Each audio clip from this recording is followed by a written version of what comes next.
झूठी शान का फल। एक जंगल में पहाड़ की चोटी पर एक किला बना था। किले के एक कोने के साथ बाहर की ओर एक ऊंचा विशाल देवदार का पेड़ था। किले में उस राज्य की सेना की एक टुकड़ी तैनात थी।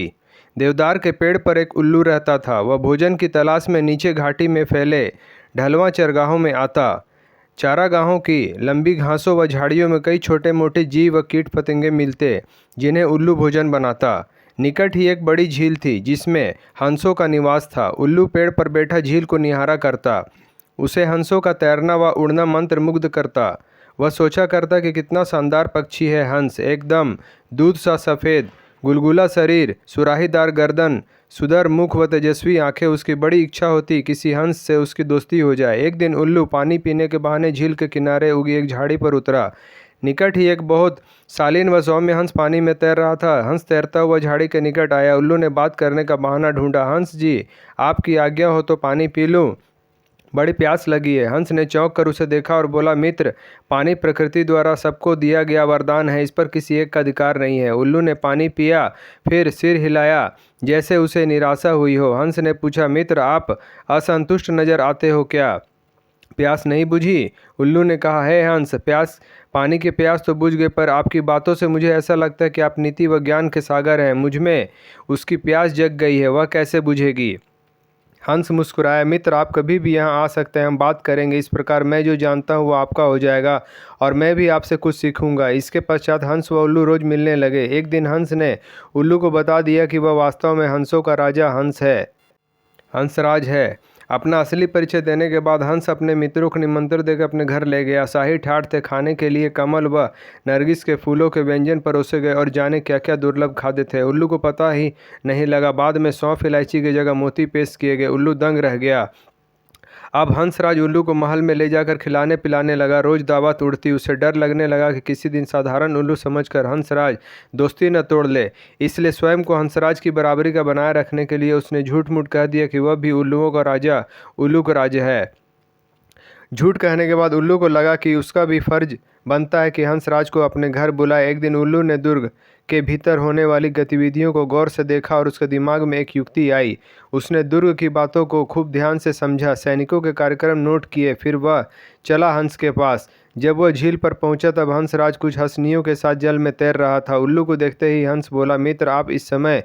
उल्लू ने उत्तर दिया, हाँ मित्र, मैं आपको आज अपना घर दिखाने व अपना मेहमान बनाने आया हूँ। मैं कई बार आपको मेहमान बना हूँ, मुझे भी सेवा का मौका दो।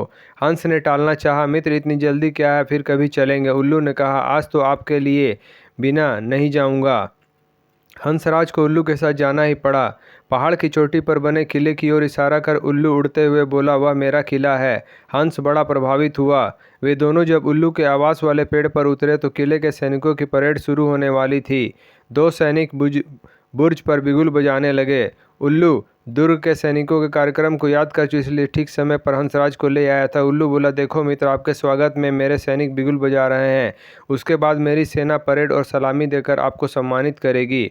नित्य की तरह ही परेड हुई और झंडे को सलामी दी गई। हंस समझा सचमुच उसी के लिए यह सब हो रहा है। अतः हंस ने गदगद होकर कहा, धन्य हो मित्र, आप तो एक सूरवीर राजा की भांति ही राज कर रहे हो। उल्लू ने हंसराज पर और रौब डाला। मैंने अपने सैनिकों को आदेश दिया है कि जब तक मेरा परम मित्र राजा हंसराज मेरे अतिथि हैं, तब तक इसी प्रकार रोज बिगुल बजे व सैनिकों की परेड निकले।